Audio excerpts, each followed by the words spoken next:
Hi, I'm Bass Fox. Welcome to today's video. I had this idea to do a video today focused on this beauty over here. This is my Squier Rascal. It's an odd bass. It's something that Leo Fender did not design. It's kind of a Frankenstein idea, but it's got these Gibson-like humbuckers here. It's got the body shape of a bass 6, you know, that guitar-like bass thing that the Beatles used, and that's good for like tic-tac bass and surf Western music. This thing caught my eye. I thought it looked really cool, and it wasn't very expensive, so I just kind of bought it on a whim, and I liked it. It's short scale. It's a 30-inch scale.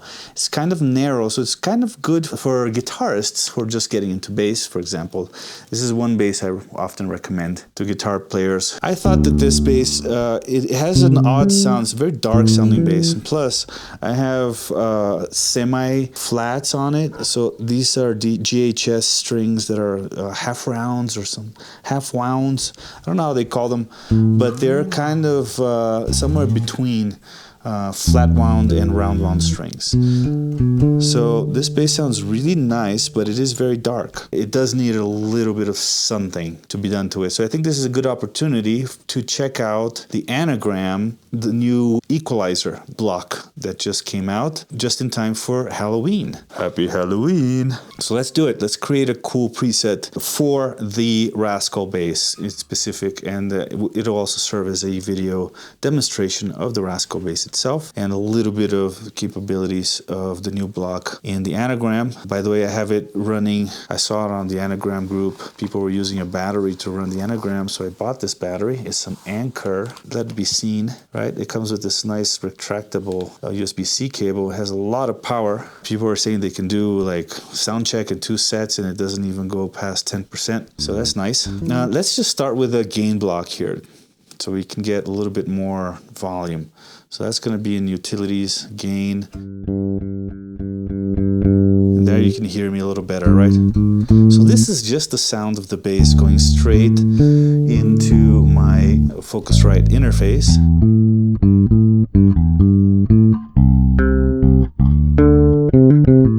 Right, and this is with both pickups and everything fully open. So volume all the way up, tone all the way up, right? And both pickups on.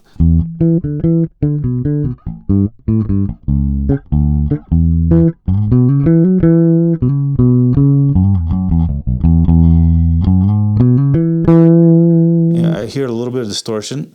It's probably in my interface. So we're gonna go into the master here and turn this down a little bit. And I'll turn my headphones up a little bit so I can hear it nice and loud without overdriving my audio interface. That's an important lesson about gain staging, folks. Turn your headphone app up. That way you're not running the risk of overdriving when you don't want to overdrive, right? Because oftentimes we'll be driving some other gain somewhere to hear louder, and that is going to create some distortion. So you should always start with setting the volume that you want with the headphone control. All right, so now we have a little bit of gain going. Hold on, let me get out of the mixer here. We have a little bit of gain going. And I also like to use some compression.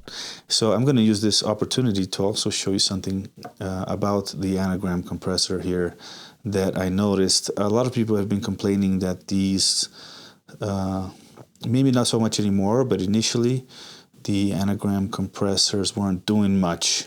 And I found something interesting out about the Luminal, which is an FET compressor. So this is based on like the 1176, right? Which is that classic black face studio compressor. Everybody has that plug-in on their DAWs and stuff for some kind of emulation of an 1176. It's one of the most popular compressors ever made.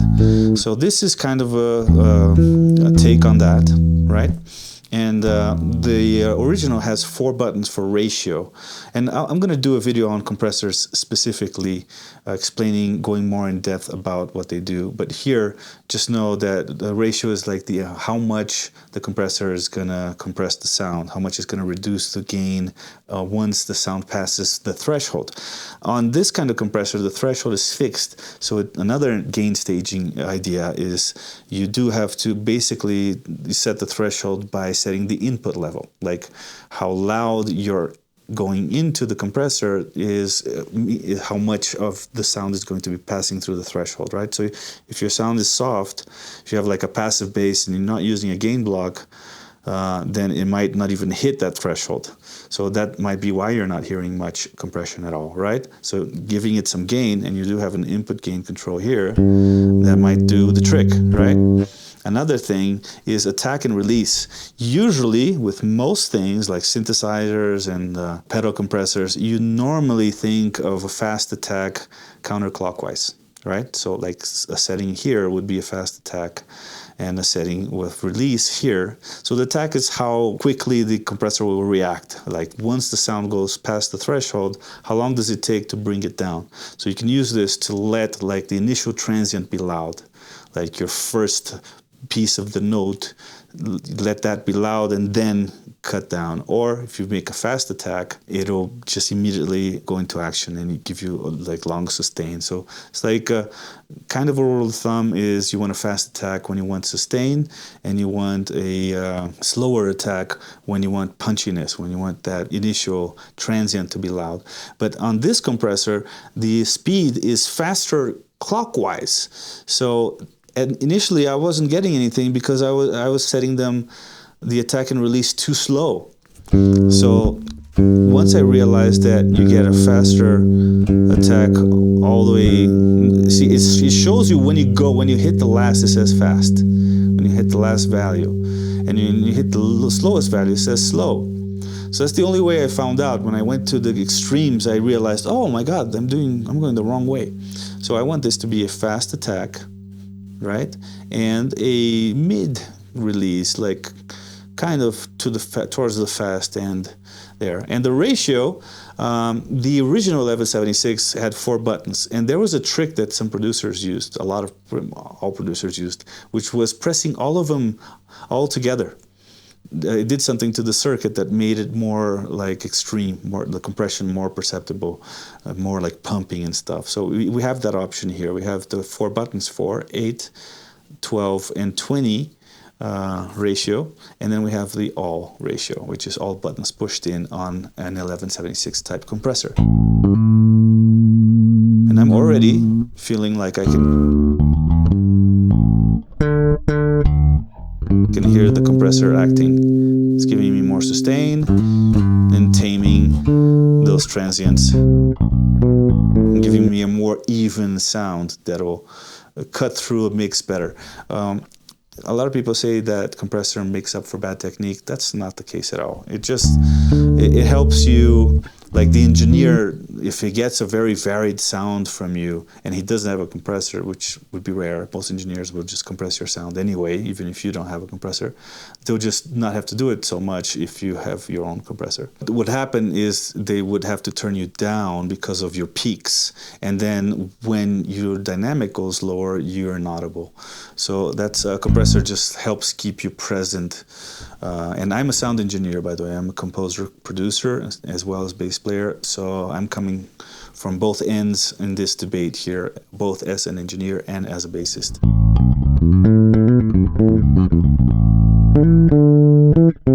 Maybe now it's a good time to check out the other sounds this bass has. Here's the bridge pickup only.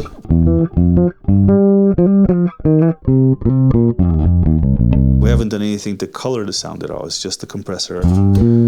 It's just doing the compression thing, the dynamics processing.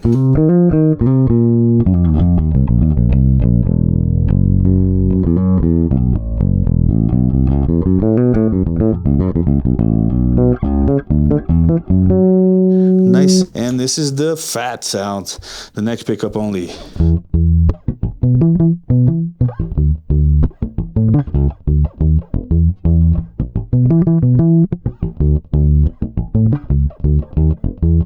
heard somebody say somewhere on the internet that the Squier might be making the best Gibson type bass nowadays. So it says kind of that sound, right? The EB3, was it called? Is that like SG guitar shaped bass with one or two humbuckers that kind of looked like this? So this is kind of like, you know, Fender guitarist take on a cheapish 60s looking, interesting kind of, they call it the Paranormal series for a reason.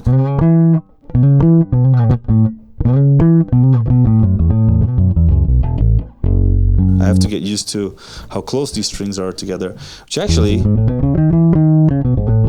once you do get used to it, it makes it easier to play. It's an easier bass to play. Easier on your fingers, on your hands.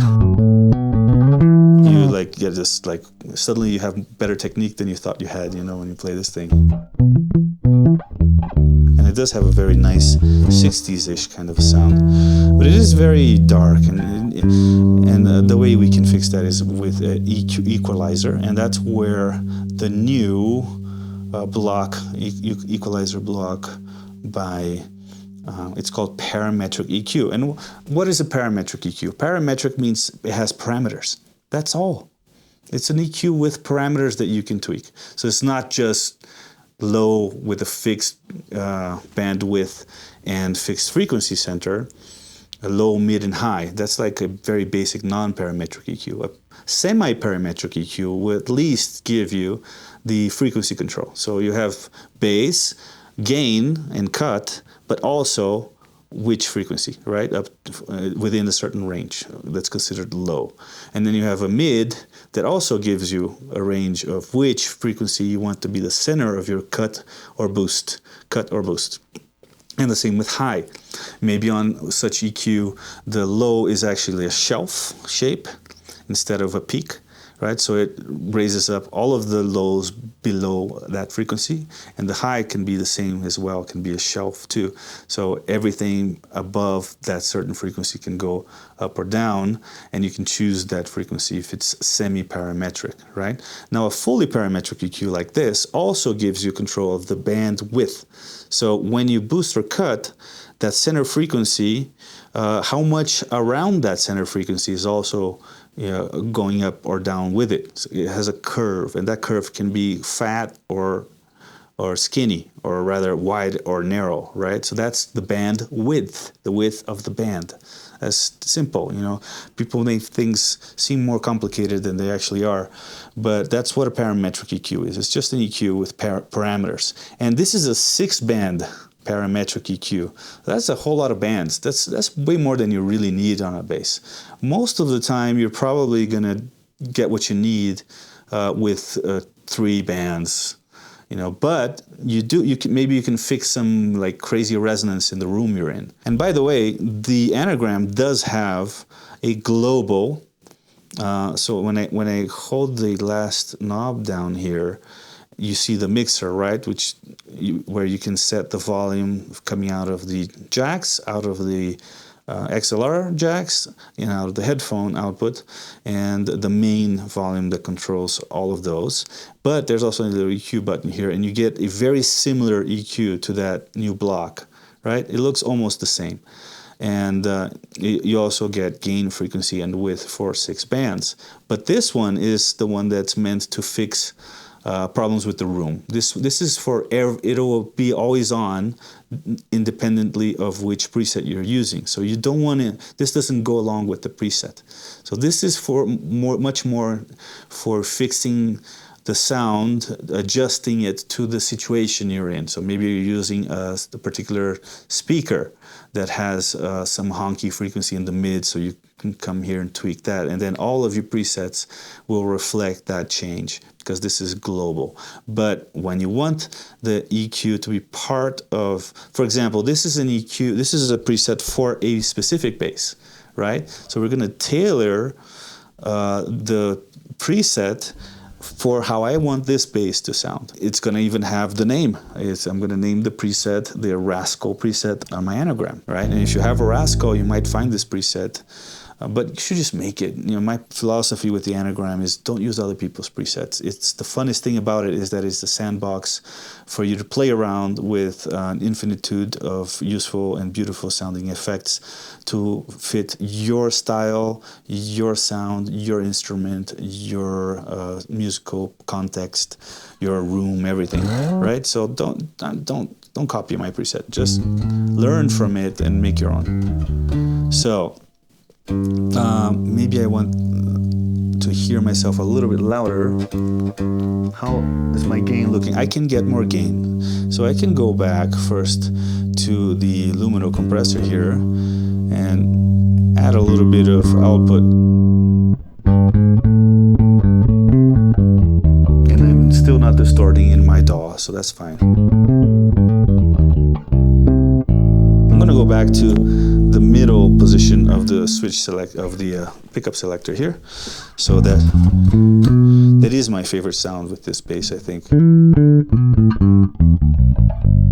And by the way, since they're split coils, they're both split coils. They're like P bass pickups, right? You see the 2 and 2 actually, just like 2 P bass pickups on here. They just have this square kind of a cover on them. They are noise cancelling in any position. See, no noise, no noise, no noise anywhere. So that's a cool thing about this bass too. I think it's an underrated bass. It's a Squier and it's cheap, but it's extremely well constructed. Honestly, there's no like protruding edges anywhere, no paint job blemishes. It doesn't feel like a cheap bass at all. It feels like a really nice bass, and I'm not even sponsored by them or anything. I'm just being honest with you guys. And these strings are nice. You can kind of like, doesn't hurt your fingers to go slide up and down and stuff, but it's not as dark sounding as flats, which is nice for this bass because it is already a pretty dark sounding bass. So let's go to the parametric EQ here. So over here you have 3 controls. You have up and down arrows mean gain, side to side arrows mean frequency, and then there's like these little arrows with little with the brackets on the outside, and that's width, right? So it's very self-explanatory and intuitive. So I can, if I'm in gain setting, I have just 6 gains, the gains for all the frequencies. So we're gonna start bringing up that high mid and high, right? So immediately we're giving it some life, right?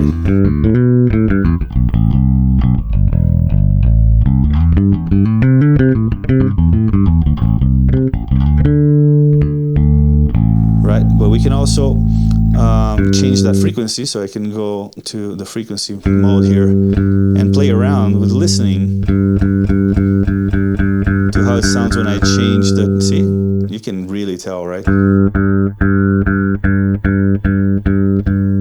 I think I kind of like it up here, like at 4 kilohertz, rather than at the 2.3. So suddenly we've lifted a veil from the sound of this bass. It was very dark.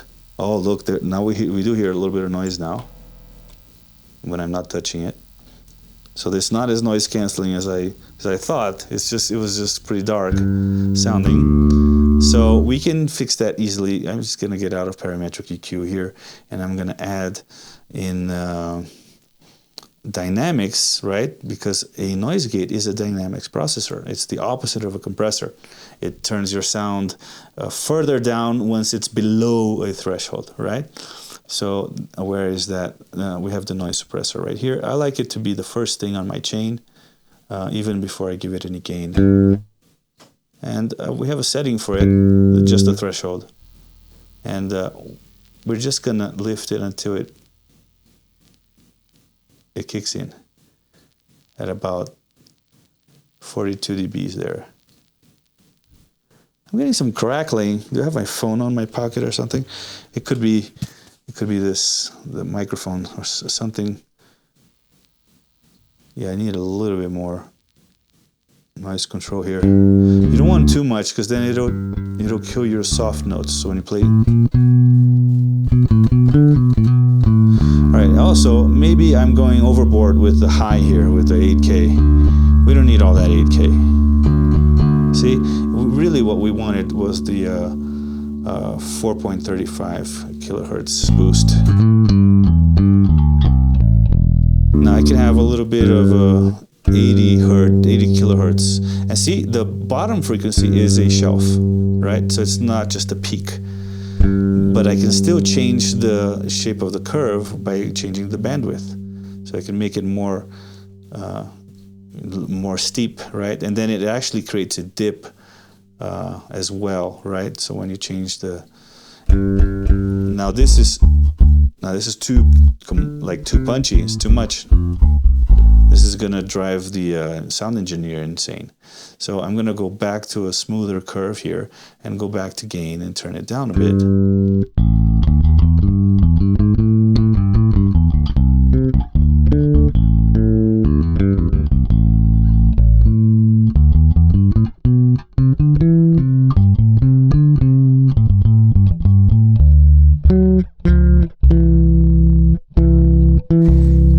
I'm overdriving somewhere. So let's turn down the gain here a little bit. Now remember, this gain is affecting my compressor, right? Because it's a fixed threshold compressor. So I'm also compressing less when I turn that gain down. But I think I like it. I think I was compressing it too much.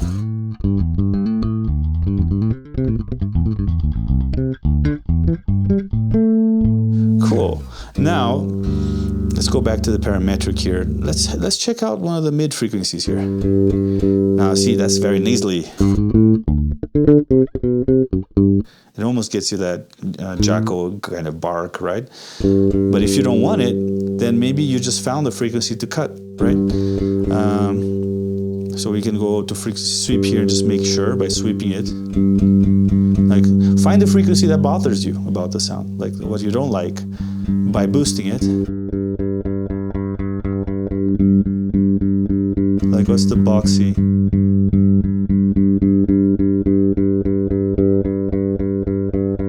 I think like here is kind of the nasally one I don't really love. I can make it narrower too, and that makes it even more evident. Here I'm getting a harmonic, like maybe that harmonic is too much. If this is the frequency I don't like about the sound of the bass, I can then just bring the gain down and cut it rather than boost it. Well, I think that was it. I think that actually did clean up the sound a bit. Now this still sounds like bass direct in, right? Just like through a compressor and an EQ, but I'm not using a bass preamp specifically, or a cabinet. So why don't we do that? I think you get the picture of the parametric EQ, right? I don't need to dwell on it. So let's move on. Let's give it, I do like the gentle preamp very much, just flat. I don't need to do anything to it. It just gives it that more like magic, high quality bass preamp sound. Right, let me turn it off so you can hear the difference.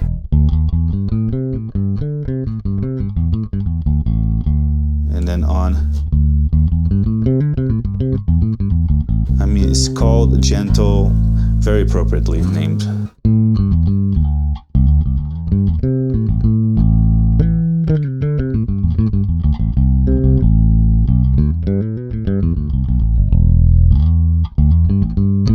So already that sounds really nice and totally valid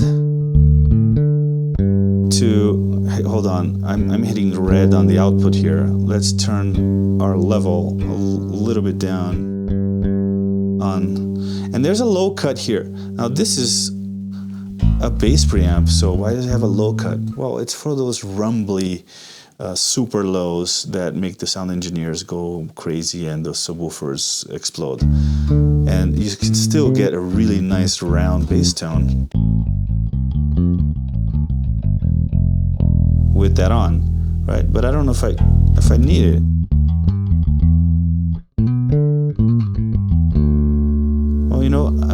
back up the level here, and then just bring it back on the output level of the FET compressor here.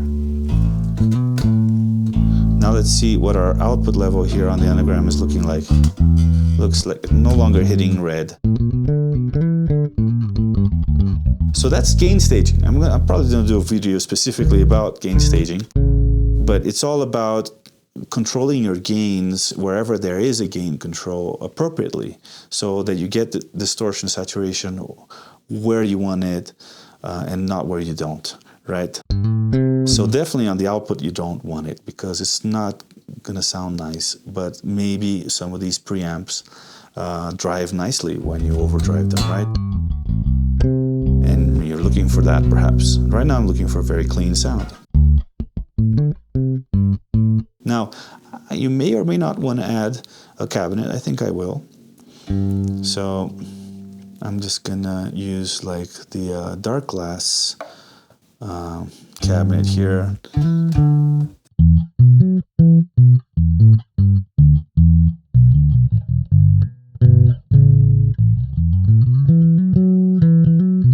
And I can, maybe bring the blend down a little bit, because that made it too dark. And that's called parallel processing. When you use any kind of blend where you're letting the dry sound go through and mixing it with the affected sound, that's processing in parallel. You can do that with the compressor too. So here on the Luminal you have a blend control, and a lot of people like to use a compressor in parallel compression, because then you still get some of that dynamic range, but you still get a little bit of more presence. So there you go. I think I like this sound.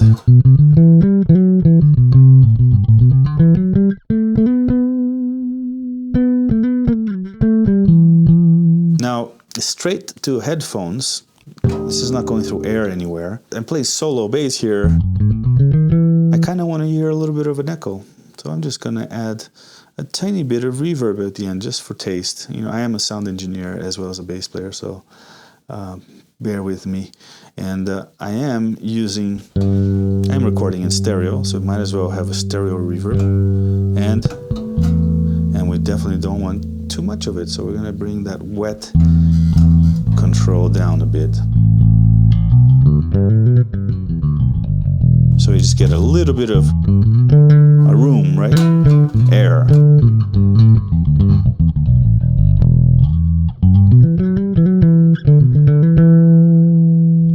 So there you have it.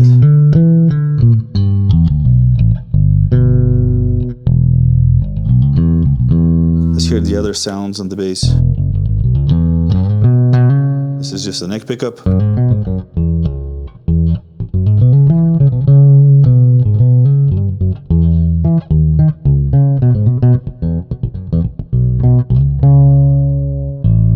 I still want maybe a shorter reverb. There you go.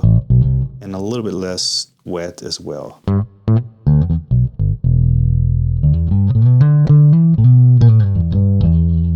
Now, I'm a little curious about the other effects that just came out a couple of days ago from Dark Glass. So why not play around with some of those? They're in modulation and pitch here. There's 3 of them. One is a phaser. And it also works in stereo, so you can use it for that classic kind of OJ's, For the Love of Money, Rest in Peace, Anthony Jackson. So I think I'm not sure what the key is, but it's basically this.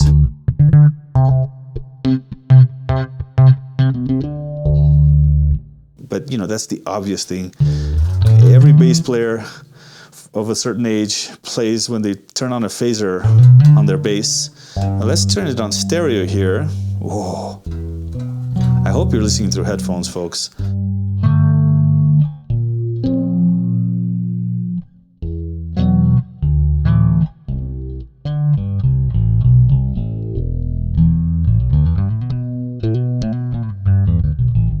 And you have quite a few controls here. You have the number of stages.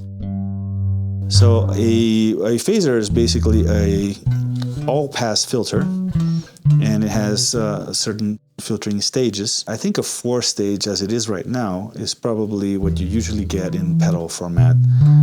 So a Mutron phaser, or a MXR phase 90, or the Electro-Harmonix Small Stone, I think it's called, something like that, Little Pebble.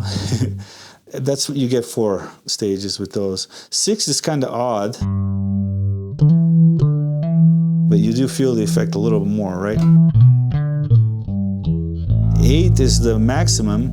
I have a actual analog one in my modular behind me over there. I have a modular synthesizer. And one day maybe I'll do a comparison of the analog 8-stage modular phaser, which actually also exists in pedal form. It's by Vinicius Brazil. It's a Brazilian designer, guitarist, and he designs modular synthesizers and guitar pedals. So that's one of his designs that exists in both formats. This sounds very nice. But if I can make it more radical, if I turn the feedback up, it sounds even more like you're underwater. But now it's distorting. Now it's I would probably need another compressor. That's another thing too. People think they're only allowed to use one compressor. Well, if you're using physical pedals, maybe you only have one compressor, and then sure. But on the Anagram, use as many compressors as you want. You can maybe use like 5 compressors very subtly, and that's going to be different than using just one of them radically. So I'm just sharing little nuggets of knowledge here as I go, kind of aimlessly. You can change the color, which is the focal frequency of the effect. The depth of the effect as well, which is the width of the sweep. And then the rate is the speed of the LFO driving that sweep. LFO, low frequency oscillator. So it's just something that creates a rhythmic motion, right? So this is really fast LFO, right? With a lot of feedback, a lot of depth, and a lot of stages. Let's go back to something more subtle. Less depth, less rate, less feedback, and maybe dial it back to 1K here. That sounds so nice. But it wouldn't be as nice without the EQing we did before, and the compressing, and everything else. This effect really shines with a nice bright high end, which you don't get with this bass unless you EQ it a little bit.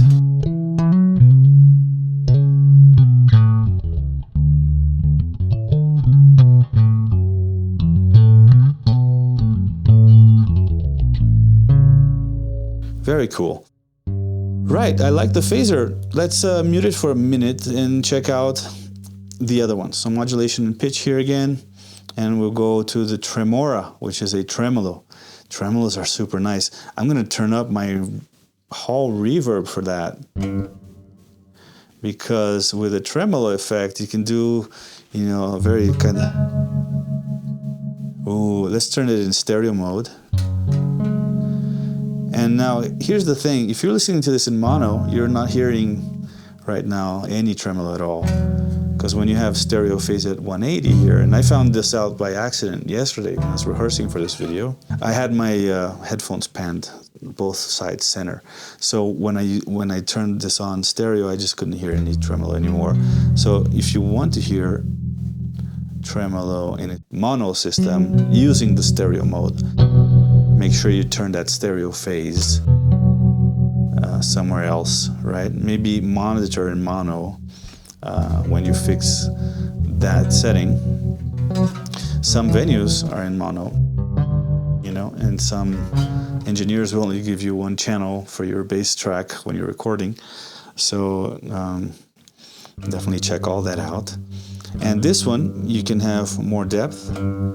You can change the shape of the kind of LFO that's driving, in this case, amplitude rather than modulating the all-pass filter. And you have a rate, right? That's the speed of that LFO. LFO, again, low frequency oscillator, right? So this is a nice tremolo.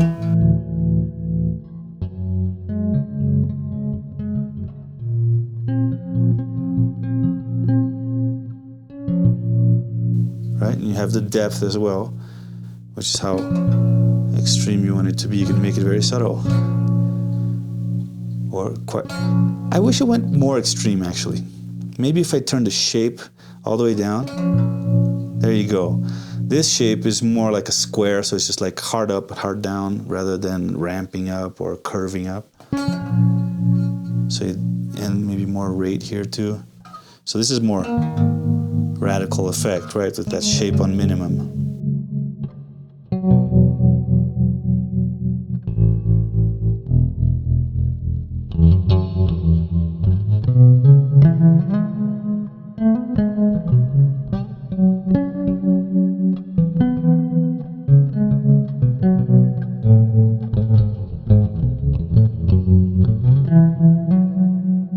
Very nice, especially with that extra reverb there. So, okay, let's turn this one off now and bring our reverb back down. And now we're gonna try out the weirdest one. I don't know many bass players that have this pedal in their pedal boards, and we have it available here, which is cool. It's cool to have unusual things available so that you can be unusual yourself, you know? AI is gonna take care of all the formulaic derivative music anyway, so you might as well experiment, folks. Let's go to modulation and pitch and choose the vibrato effect. So this one, it actually modulates the pitch. So it's, you know, kind of like you would do just vibratoing like you normally do, or on a fretless by rolling your finger like this, or using a tremolo arm if you're using like a bass 6 or a regular not bass guitar. But this does it electronically, right? It's a pitch shift controlled by an LFO, basically. So again, here you have a choice of shape, triangle or sine. Honestly, as a guy that does synthesizers too, those two waveforms are very similar sounding, especially in an LFO.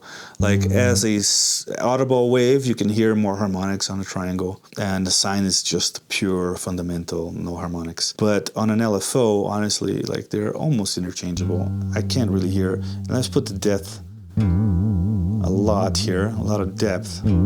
So that's crazy, right? There's like whoa, whoa, whoa, whoa, like wanking on that tremolo arm there. Sounds great though.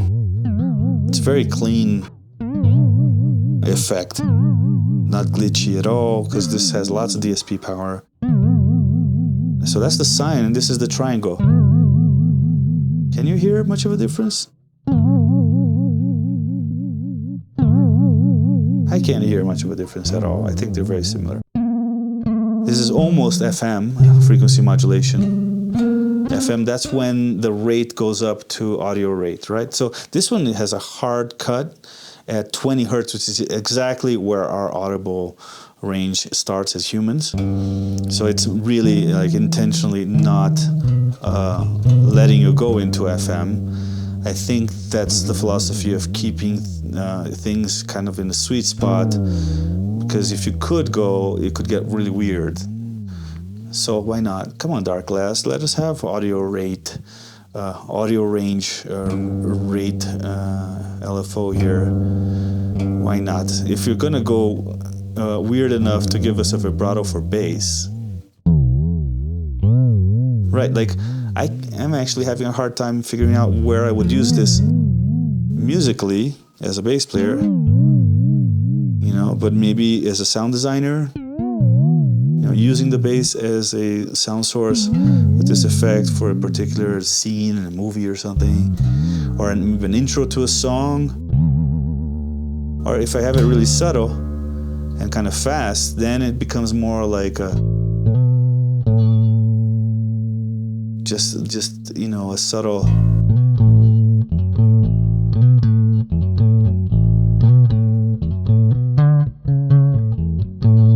Now you can think of this also as part of something like you can create your own chorus with it, for example. So what I could do is I could move this reverb over 1 and move the vibralis over 1. And now I can send the signal. I can split it down to underneath and then get it back with the merge over here. So now with the merge I can have just a sound with no tremolo that's coming from down here, but I don't have any pedals there, so it doesn't matter. All it's doing is skipping the vibratus, right? And if I turn all the way left, I get that vibratus effect. And I can have the rate be slower, but we'll make the depth way more. Right, so now when I go back to my merge here, I blend that vibrato effect with the dry. And it gives me this kind of DIY chorus here. Of course, you have better chorus effect block in there anyway, but I just wanted to show you this curiosity that this is kind of what a chorus does, kind of. I think a chorus is a little bit more complex than this, but basically it gives you pitch modulation blended with non-modulated sound, and that simulates the effect of more than one of the same instrument playing together, thus a chorus.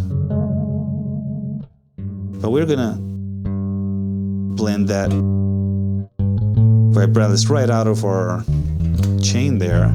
And I think that's it for today, folks. I'm gonna do the intro now. So I'm gonna put my mask on and jam a little bit, and then we're gonna edit that into the beginning of the video, because this is a strange video because I didn't start with a sound already that I could jam on. So I had to build the sound for the intro. And so we're gonna turn on the phaser for this. Yep. Feel the vibration. See you soon. Please help the channel grow. It's a very young channel, so hit that subscribe, like, share, comment below. Tell me what you like and what you don't like about these videos, and help me continue to make them. And now here I go. I am Bass Fox.